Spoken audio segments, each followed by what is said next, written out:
Name's Nova. I'm the pilot, which means I'm the one who has to get us there and back without dying. No pressure. They picked me because I'm the best. Also because I've got nothing left to lose. Same thing, really. The crew, Finn, the scientist, Rig, the engineer, and Lyra, the optimist. It's beautiful, Lyra said. It's different up close. I told her, give it time. Space has a way of reminding you how small you are. Finn's been waiting 50 years to ask, who are you? Time to find out. Engines flare, Earth shrinks, then silence. Days later, routine. How long? Lyra asked. 3 months, I said. Plenty of time to get on each other's nerves. Finn traced the signal. It's not random, he said. It's like a heartbeat, but not just one. Listen. Layers, he said. Dozens of them, multiple voices speaking at once. Lyra had a thought. Maybe the main pulse is the question, and the layers are the echoes. Rig finally spoke. What if no one answered? What if we're the first? Silence. Then we'd better have something good to say, I replied. Then alarms, red lights. There's something ahead, Finn said. Not the source, something else, massive. And it wasn't there yesterday. Blooming out of the dark, a structure, ancient, alien, pulsing with the same rhythm as the signal. It was waiting for us. We're losing power, I shouted. Something's pulling us in. We weren't crashing, we were being guided. We settled into a cradle, perfect fit, as if it was always meant to be there. The hatch opened automatically. Air filled the chamber. Anyone else think this is a terrible idea? I asked. Absolutely, Lyra said. Let's go. We stepped through. A figure waited, glowing, shifting. You came, it said. We waited so long, we have questions. Will you answer? To be continued. This is the end of the question.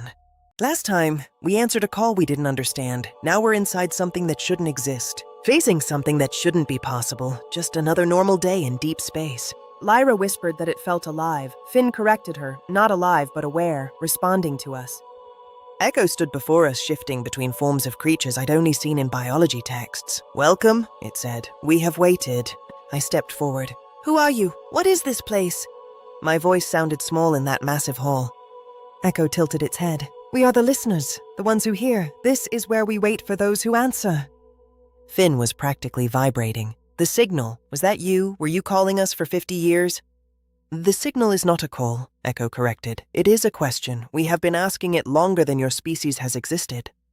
You, Echo stated with an air of finality, are the first to answer. It was a heavy realization. Echo led us into a vast circular chamber. Sit, rest, we will begin. It wasn't a suggestion. Echo turned to me first. You carry weight, pilot. What do you run from? I stiffened. I wasn't running from anything. We do not judge, we only listen, but we cannot hear if you do not speak. Its voice echoed in my mind. I finally broke the silence. I led people to their deaths, a mission gone wrong. I survived. They didn't. Echo turned to the scientist. What do you hope to find after studying us your whole life? Finn didn't hesitate. Meaning, he said, proof that we're not alone, that all this matters. His voice was a mixture of fear and wonder. Echo's response was cold logic. Meaning is not found. It is made. You know this, Ottoman. It hit Finn like a blow. Then it was Rig's turn. You, Builder, you have lost someone. Who were they? Rig's hands clenched until the knuckles were white.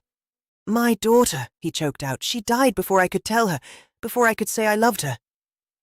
The silence was deafening. Lastly, the youngest. What do you fear, Songbird? Echo asked. Lyra's voice was small but clear.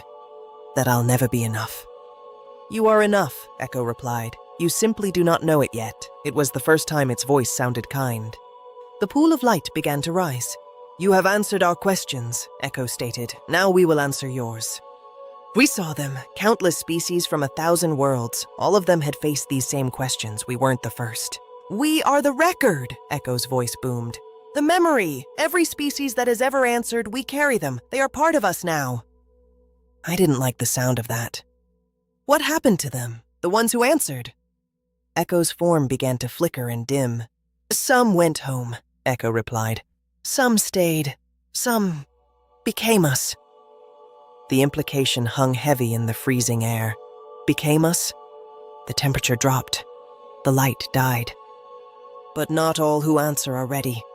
Echo's voice was now a cold whisper. Not all understand. It stared at me. You asked what we want. We want to know if you are ready to hear the question behind the question. The signal roared, filled with a symphony of 1,000 voices, all asking, "Are you ready?" To be continued. Last time, we learned that echo isn't one voice, it's thousands, and they're all listening, waiting. For what exactly? That's the question we came here to answer, but some answers have a price. When a species answers, Echo said, they are given a choice: return home with knowledge or stay, merge, become part of us. Finn asked why anyone would stay. Echo's answer was simple: to escape loneliness, to never be alone again. I didn't buy it. Sounds like death with extra steps, I told them, but Echo called it transformation, existence, but different. Then the light wavered. A second voice, colder and darker, emerged from within. They don't tell the whole truth, it warned. Echo divided. A dark echo stood before us. I am the ones who regretted, it hissed, the ones who are now trapped. You didn't tell us we would forget, Dark Echo spat. You didn't tell us we would lose ourselves. The room felt like ice. I asked which one was telling the truth. Echo's reply was haunting. Both, we are many, the joyful and the regretful. If you stay, you will forget, Dark Echo warned. Your name, your face, the faces of those you loved. It was a terrifying promise. Rig stepped forward. His voice was a low growl. You said we forget faces, the faces of those you loved. Dark Echo just nodded. Would I forget my daughter? He asked. Dark Echo didn't lie. Over time, yes, she would become a feeling, not a name. Rig's choice was made. He wouldn't trade his memory for peace, not for anything. The rest of us were still silent. The two figures merged again, becoming one being of both truths. You have heard the question behind the question, it boomed. Now, answer. 4 faces, 4 different paths. We need time, I said, to talk, to decide, as a crew. Echo didn't argue. It could wait. The room transformed, splitting into private spaces. Echo withdrew into the shadows, leaving us alone with our thoughts. We each walked into the dark, alone with our guilt, our love, our impossible choice. The signal waited in the background. The signal hummed, soft but persistent, waiting for the first voice to break the silence. Who would be the first? To be continued. This is only the beginning of the choice. Are you ready? Last time, we learned that Echo keeps all its voices, the joyful and the regretful. Now we have to decide which voice we'll become. Or if we'll become anything at all. They say when you're about to die, your life flashes before your eyes. This feels worse. This feels like choosing. The walls trembled, and the past I kept buried clawed its way out. Somewhere nearby, Finn paced in a storm of data, 50 years of chasing a question that now wanted to swallow him. It's a question, his younger self shouted. We have to answer. The room of older men only shook their heads. Rig sat in a room that looked almost kind, as if Echo knew he didn't need help remembering his ghosts. Lyra lay beneath a borrowed sky. I always wanted to see the stars, she whispered. Now I'm inside one. Her past flickered into being, a tiny kitchen, louder voices. It's a fantasy, they said. Maybe, Lyra answered, but it's mine. This'll be easy, I promised them, in and out. I remember how steady my voice sounded. I remember believing it. Then everything went sideways. The map lied, the intel lied. My voice was the only thing they still believed in when I screamed, retreat. I was the only one who walked back.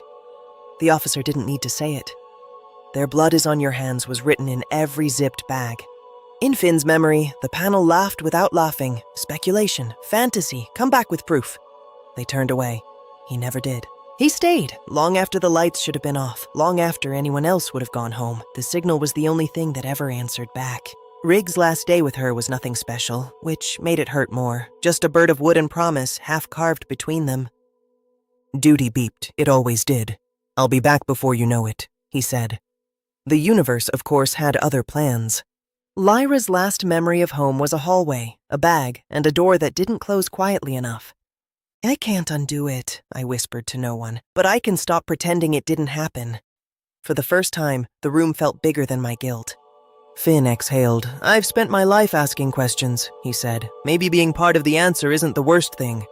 I'll never forget her, he decided. That means I can't stay, but I can carry her into whatever comes next. I'm not enough yet, Lyra admitted, but I will be, and I don't need to merge with anything to get there. One by one, the doors opened. We walked back into the same room as different people, not fixed, but facing the right direction. Echo waited where we left it. Have you decided? It asked. For once, I liked that it didn't already know. We have, I said. But we don't have one answer. We have 4. We weren't in agreement. We were in alignment. Echo flickered. 4 answers, it repeated, almost amused. That is new. Behind it, something darker shifted, a reminder that every choice casts a shadow.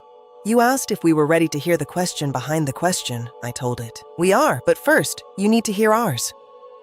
4 heartbeats finally in sync, echoes hum in the background, a question waiting to be asked, to be continued.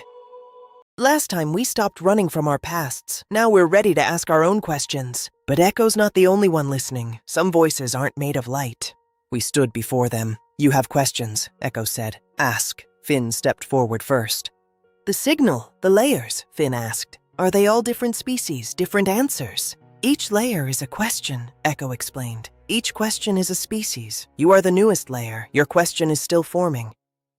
Lyra asked what happens to the ones who go home. Do they remember? She whispered. Echo paused. They remember fragments, it admitted. Impressions, feelings, the specifics fade. But the truth remains. They were heard.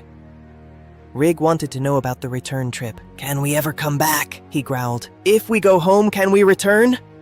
No, Echo replied. The journey is one way. You may leave, but you cannot return. The question moves on. It felt like a door slamming shut. I stepped closer. You've been asking this for longer than we've existed, I said. Why? What do you get out of it? Echo was silent, but the shadow at the edge of the light grew. They won't tell you, Dark Echo hissed. But I will. They're lonely, Dark Echo revealed. Eons of asking, and they're still alone. Merging just spreads the loneliness thinner. Echo flickered, exposed. We ask because we hope, Echo whispered. Hope that one day someone will answer with something that heals us. Yes, it sobbed. Don't pity them, Dark Echo roared. They knew the price, they chose this. The room shook with its fury.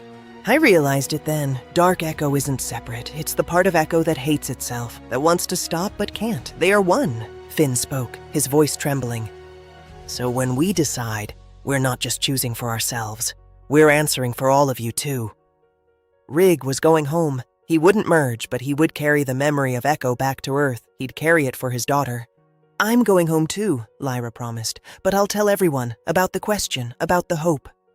She wasn't afraid anymore. Then it was my turn. I've been running from my guilt my whole life, I told Echo. If I stay, will I forget? You will forget the names, Echo said honestly, the faces, but the feeling, the love, the weight that becomes part of the question. Then I stay, I decided, to make my guilt mean something. I'm tired of being alive alone. I heard Lyra cry out my name.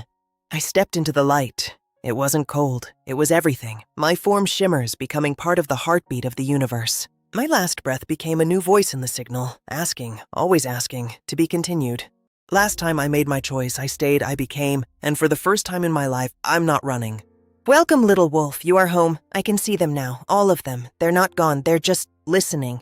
Lyra whispered, Is she okay? The light pulsed back. I'm more than okay. I'm everything. Tell them. Tell everyone. We're not alone. Dark Echo's last words were a soft warning. She'll regret it one day, but today she's free. Finn just nodded. We'll tell them. We left. The ship felt empty without her. Rig stared out the viewport. Feels wrong, leaving her. She's not gone, Lyra told him. She's everywhere now. And she was right. The signal was already different. Weeks passed. The signal had changed. A new layer, her voice. She's in it, Finn said. She's part of the question. Rig sat with his memories. I'll finish it, he whispered. For her, for both of them. He wasn't building for the past anymore. Lyra spent hours listening. She's saying something, she said. Hope, regret, love, all of it. It wasn't a question anymore. It was a conversation. Then home. Earth grew in the viewport, beautiful, fragile. What do we tell them? Rig asked. Lyra answered. The truth. We stepped out into a world that felt smaller than when we left. Crowds, cameras, noise, but we carried something infinite inside. Finn spoke for all of us. We found the source. It's not a message, it's a question, and it's been waiting for everyone to answer. The world listened. For the first time in 50 years, the silence wasn't empty. It was full of possibility. Every person became a listener. Away from the cameras, Rig found his piece. What's that? A child asked. Something I should have finished long ago, he replied. Lyra looked up at the same stars she'd always dreamed of. "Hey, Nova, we're home, and we're listening." She wasn't alone. Nova's voice wove through the signal. "I hear you, little bird. We all do." She had become the answer she was searching for. Finn worked late into the night. "The question isn't, who are you anymore?" he whispered. "It's, who will you become?" The conversation had begun. The signal was everywhere now. Every question, every answer, every voice. We were finally part of the infinite. To be continued? The end, or maybe just the beginning. Read it again?